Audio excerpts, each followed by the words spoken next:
welcome to E-Magazine. I'm your host, Brenda Nyamichaba. Now, just like you guessed it, it's Friday, so we're taking a look at some of the hot topics in the business entertainment world. We're just going to talk about the trending topics that have been making headlines since the beginning of the year. And joining me in studios today is a special guest who I'm going to let him introduce himself to you. Thank you so much for joining us on Metropole Studios. Can you introduce yourself today? Yeah, please. My name is Peter Swaka. I'm a PR practitioner. Glad to be here. Thank you for joining us today. I'm really excited to talk about some of these trending topics, which I'm sure you've heard of, and so I'm really excited to talk about that. And the first thing we're going to look at, Swaka, today is Drake wins top male artist at 2019 BBMAs, making history as the highest number of Billboard awards ever achieved by a music artist. Now, Drake was the top Billboard Music Awards 2019 winner as he collected 12 more prizes to bring his total to an unbelievable 27. This is the highest number of Billboard Awards ever achieved by a music artist, which means Drake just broke a record. Now, what are your thoughts on that? Drake is a big man. I mean, this is just a proof of the accolades that he's been making a lot of effort in the industry to be the man that he is right now. Yes. This is no surprise. It's not the first time he's winning such a number of awards in one show. Right? I mean, just look at all those awards. Yeah, he's looking bling right there. Shout out to Drake. Do you think, though, that he should have walked away with the male artist of the year, which he did? That's actually something I'm here to ask you today. There's so many contenders for the same. I like Drake. I think he's a very good artist. He works hard. He works hard. So all these awards that he's gotten from the BBMAs, 100% he deserves them. Yeah. I mean, he collected the biggest prizes, and that's as top. Let me tell you what they included. Top male artist, of course, top rap artist, top rap male artist, of course, and also he won massive record wins like the top Billboard 200 album and top rap album for Scorpion. Yes, beating heavy hitters like Cardi B and Travis Scott in both categories. That's the world. Yes, I mean the list was long. There were other winners on the Billboard Awards, but before we talk about that, let's just talk about Drake and see from where he got from. He started from the bottom. From the bottom now. Do you listen to his music? I do. Scorpio was very big in States as well as here in the continent. But I think what continues to make Drake the artist that he is single hits, one after the other. You know, one after the other. You expect Drake to be on the radio, to be on your phone. Actually, one of the things Billboard Awards does to measure this prize winning process is by checking how many singles are played on radios. How many music streams are selling his music and playing his music.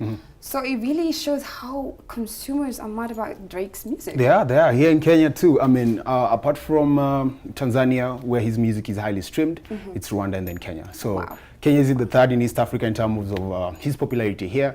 And shout out to him because we need him here on our stages at least once. So who else do you think could have competed with Drake on the top male artist? Definitely Kendrick will have come close, but I don't think he was any of the appearances either in nomination or wins. He was actually none on. He was not on any of the list. I think Kendrick will have. Do you remember last year who won this award? For best what? Best male artist. It was Kendrick. No, actually it was Ed Sheeran. It was Ed Sheeran, right? Remember last year, 2018, when Ed Sheeran was just dropping singles after singles.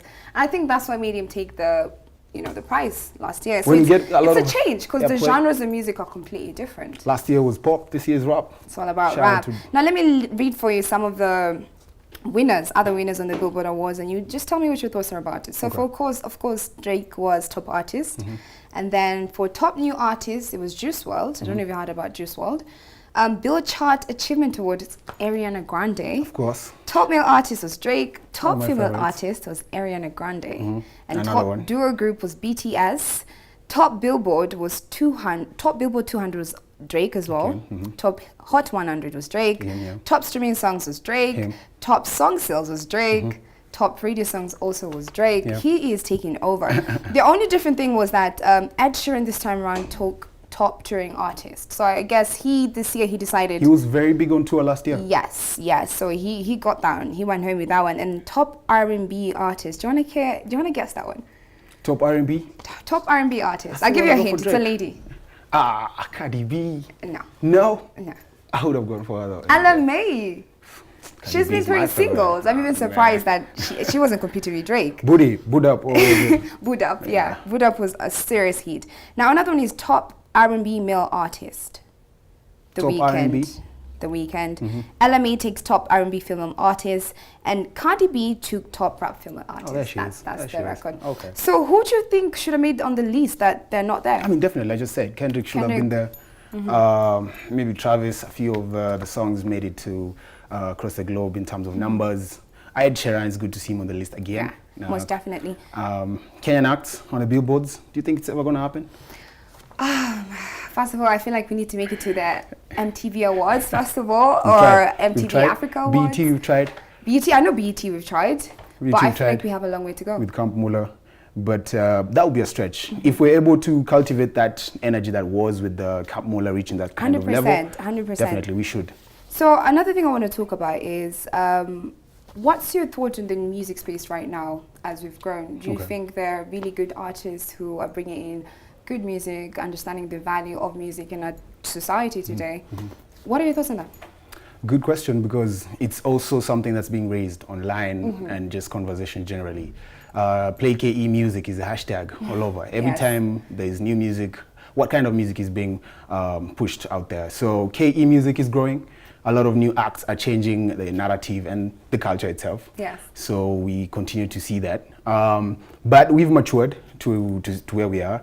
We continue to partner with regional partners in terms of the industry, for sure. So Kenya should be at the level where the Tanzanian counterparts are, the Ugandans. Tanzanians are doing so amazing. Yeah. What do you think Tanzanians have different compared to Kenyan music? Because they are in international spaces as compared to us.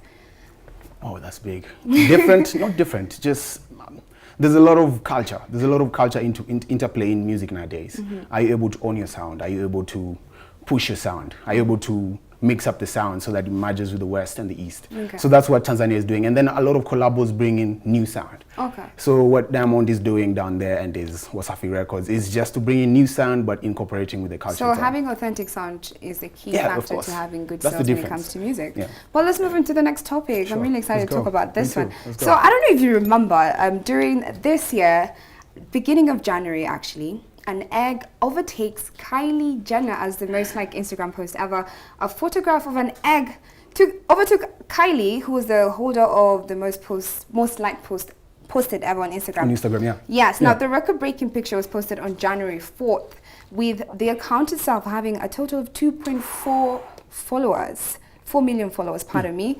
The picture of the egg held almost 25 million likes, beating Jenner's record of 80 million likes on the posting announcing the birth of her daughter Stormy. Now, Jenner responded to the new world record on her own Instagram post by saying, "Take that little egg." And a 15-second clip was also posted by Kylie Jenner where she basically broke an egg on a really heated ground. It was like on the road, just to show them like whatever egg. So what are your thoughts on this story? I mean, it just tells you what social media can do. It can go any direction. Like a simple It's not really egg. about content, you know? Yeah. Social media can go with whichever trend. If it's about the egg, trust me, I like it.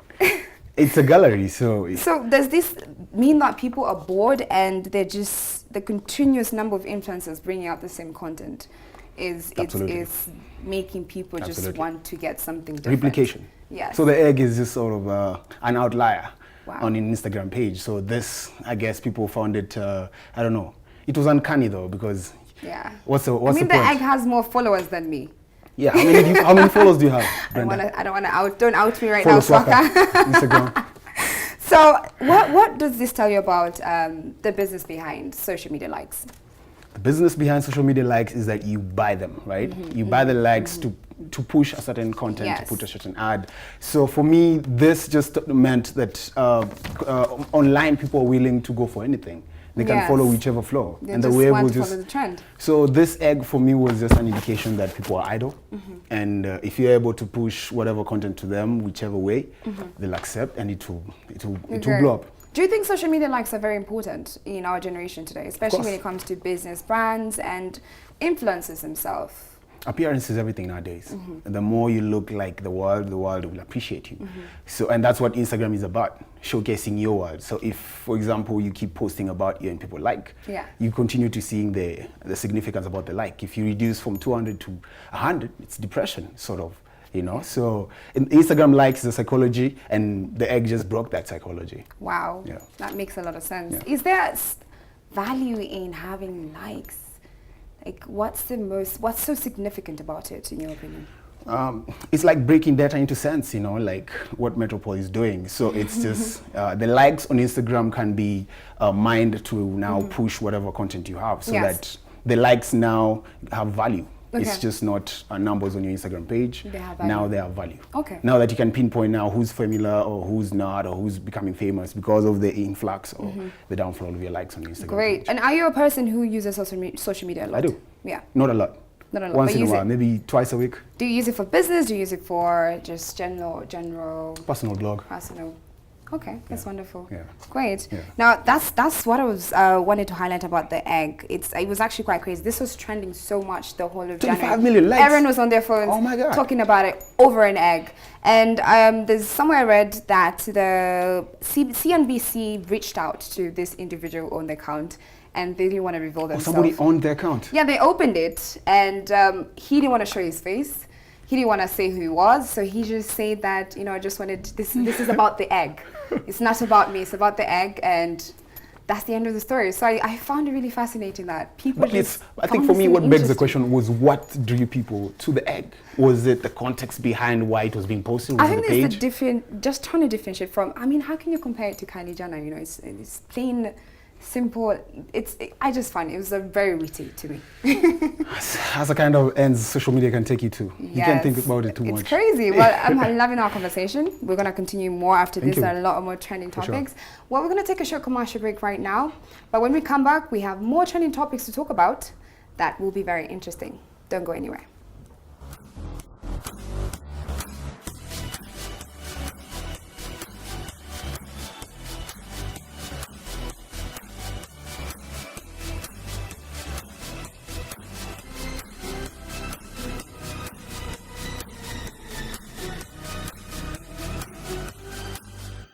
Welcome back. Today it's all about trending topics, and that's exactly what we're doing today on E-Magazine, just taking a look at some of the hot topics that have been trending throughout the whole of this year. Now we're moving on to our next hot topic, that is Burna Boy says he feels sorry for Nigerian artists signing foreign deals. Now, multiple award-winning Nigerian music star Burna Boy has expressed sadness over Nigerian artists who are excited at the prospects of going international by signing deals with foreign record companies. The Nigerian artists warned such artists that they don't know what they're getting themselves into. This is what Burna Boy wrote in quotes, "I feel so sorry for all you Nigerian artists jumping into these international deals. You guys don't know what you're doing. I'll forever be grateful to my manager, Mother, for making sure I will never be an international victim. I feel very bad for every one of you. I'm hearing some really crazy stories out here, and I feel so sad for all of you." Now, singers like Davido, Wizkid, Techno, and even Burna Boy, at some time, they signed foreign deals, which made them recognizable in international artists today. Now, what are your thoughts about this? What are your thoughts about, you know, African artists getting into international deals? Cool. Very, very sad to hear that from Burna Boy. We rely a lot on his wisdom on the same in terms of the industry outlook. So for him to say that young acts joining international deals is a sad story, is contextualized. He must tell us why. Is it something he's witnessed? Maybe in a record label he signed? I think he mentioned this was an Instagram post by him through sometime during the week, that he has been told stories. So maybe some of his colleagues have shared some stories and that about would be okay being in for him to share international that, deals. because that also highlights what's going on here. So for Burna Boy to say that there a lot needs to be seen into that, you just don't read from surface, because now he's an international act, and if he can raise such serious questions, then it's good to look into it. Great. Now, I just wanted to point out some of the African artists who have signed with international companies, foreign record companies.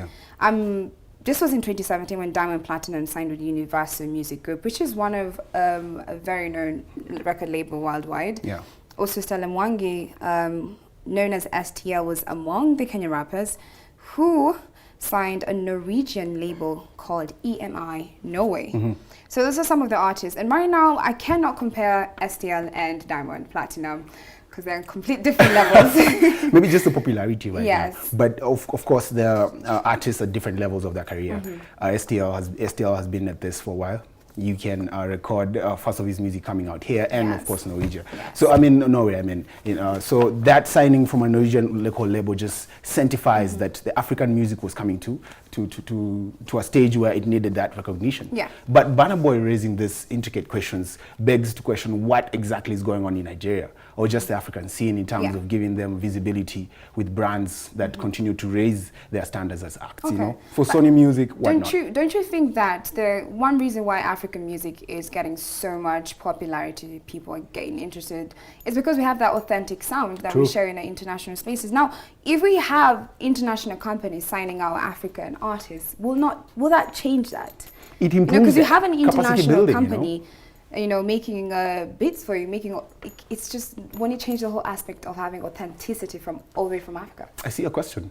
But also when you're looking at that, don't you see that it's important for that platform to be created? Moving from just upcoming to now newcoming, or now an act that's getting a lot of traction into his brand and music. So an international label will present that platform, will allow you to share music with the world, so that now it's just not about your music. People can share it, people can feel it, and you ought to now become an international act. So for Burna Boy to raise this again, don't look at it from a surface level. There's a lot that needs to be read into it. He needs to just come out and sort of act on it. So you wouldn't say he's right in what he's saying right now? He's probably saying something. He's probably saying something. He's probably saying the most popular artists in Nigeria right now are looking to go international, or just African acts.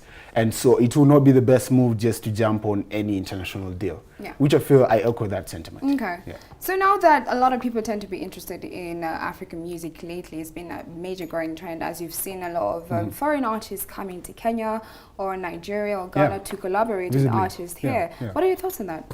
Very important for our culture, because that blend, that introspect, that coming together makes it even better for music, for our voice, for our sound. So when we welcome their new sound here, we sort of try to compare and also merge, so that now we elevate the East African sound together with the Kenyan sound. So it's very good to see that international acts are coming to Kenya and willing to perform or collab with our own acts to elevate our industry. Do you think this is a way that we'll be able to get the African music to become more profitable, to be more global, by signing with these different foreign Look at these guys, man. Don't artists? you think? Do you think they were looking like this when they started off? Most successful Nigerian Davido, Wizkid, Techno, they make headways everywhere they go. So their international label has brought them this far, because they're interacting with brands also, not just for labels. Music in terms of now shoes, brands in terms of now clothes, and you can tell that kind of interaction is bringing them to stages where they couldn't have gone with their own labels back at home. What are Kenyan artists doing wrong? Hey man, I wouldn't say wrong. I'll say this, that we need more of that exposure, because without exposure you won't open your mind to what can go on. I mean, there's a lot already going on. We're seeing a lot of our acts travel out to shoot videos. 100%, That means there's a lot of traction into our own productions here in Kenya. So yeah, I mean, if we're able to sort of borrow a leaf from what they've done in terms of their deals, we'll probably be here too. Okay, sure. Do you think the fact that I feel like Nigerians, the listeners, the consumers of the music Davido, Wizkid and Techno take out, Nigerians are very supportive of their artists. Do you think that happens? Does that happen with Kenyans? Very, very singularly. It's just supporting an artist, not the industry. It's very particular in Kenya here. The industry in Nigeria, like you correctly pointed out, it's supported from a larger base because there's a lot of support, home support. Here in Kenya, probably it's singled out. Do I support so-and-so? Do I support so-and-so? And that way sort of polarize the whole support culture. So then, are you really for the Kenyan music or for the Kenyan act only? So that is also something we need to look at. If we're able to support the sound, and then the sound reflects on the acts, of course. It's a different story. Now, before the Nigerian music space became so popular and profitable, it's actually one of the biggest profitable industries in Nigeria and in Africa right now, and it's starting to compete with South Africa. Do you think that at some point it will actually be South Africa when it comes to music? Because South Africa was way ahead of any African country. So Nigeria is catching up. What do you think? They are catching up. They are collaborating with acts from that end, and SA acts have always enjoyed collaborations from East Africa and the West.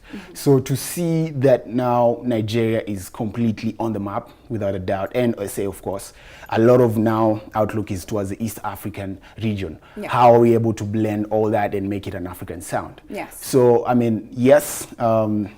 South Africa, right now South Africa is a lot of rap, kwaito, sort It's of a mixture. It's a mixture of they're very experimental compared to some African countries. They are. Yeah. So that also elevates their sound. 100%. So with our sound, that will mean if we're able to incorporate the sound that makes us Kenyan and what the industry is looking at and us as the consumers want, perhaps maybe we can come to a level of playing field with them, Nigeria, South Africa, and Tanzania. Honestly. Yeah, Tanzania. Yeah. We have to keep up with Tanzania. I don't know what's happening, man. I hope our Kenyans will keep up. Well, they will. Swaka, it's been amazing having this conversation with you today. Thank you you so much for joining me. Always glad to be here. Trending topics now make more sense. Thank you for having me. That was Swaka right here at Metropole Studios, helping me understand what are these trending topics all about. Now let's take a short commercial break, and when we come back, we'll take a look at the gallery events. As we're going into the weekend, we need to know what events are happening. We'll be right back.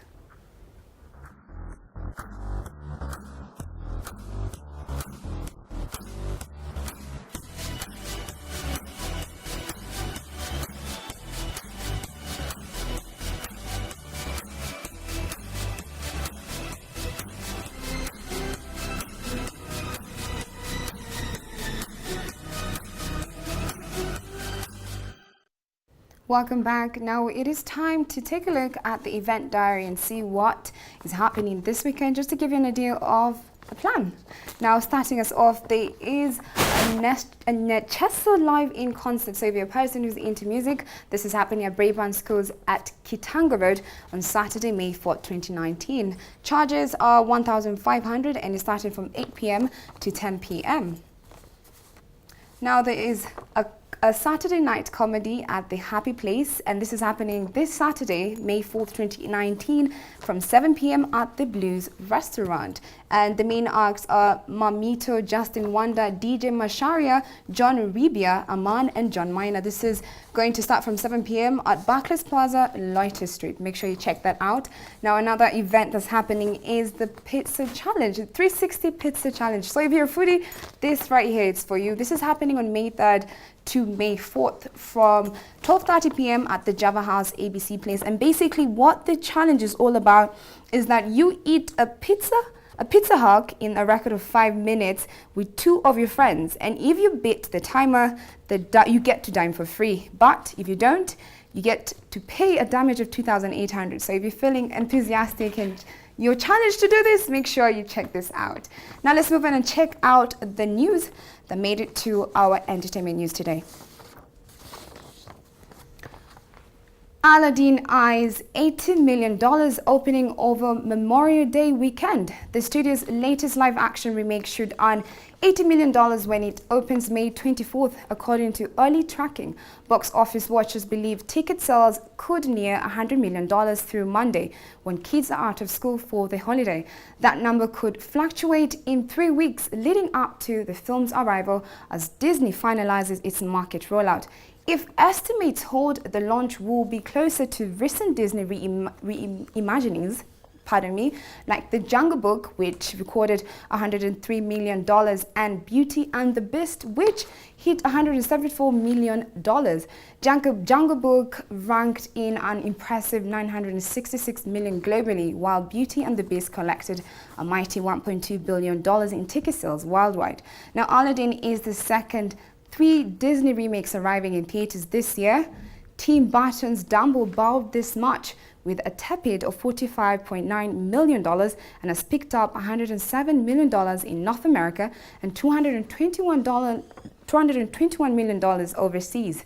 Now, Favreau's highly anticipated adaptation of The Lion King releases in July. Now, moving on to our next story. Avengers Endgame passes $500 million in China, becomes the top foreign title of all time. Avengers Endgame broke the $500 million barrier in China on Thursday, becoming the most successful foreign film ever in the country after just over 1 week in the theaters and easily eclipsing the previous title holder, The Fate of the Furious. Released on April 24th, Endgame is already the 6th highest gross movie in the Chinese film history, thanks to a monster haul of $503 million as of Thursday. Its market share has not dropped lower than 85% on any given day. Indeed, for 5 days, more than half of its run so far, that figure sat above 95%. By comparison, Universal's The Fate of the Furious made $399 million over the course of its 2017 run in China, never climbing above 93% market share even on its opening day. The movie is projected to bring in a total of $625 million in China, $100 million more than initial estimates, which will make Endgame the country's third highest earning film of all time, just behind homegrown sci-fi blockbuster The Wandering Earth, which has earned $699 million. Now we have sadly reached the end of E-Magazine today. Thank you so much for joining me today. Enjoy the rest of your viewing. See you next time.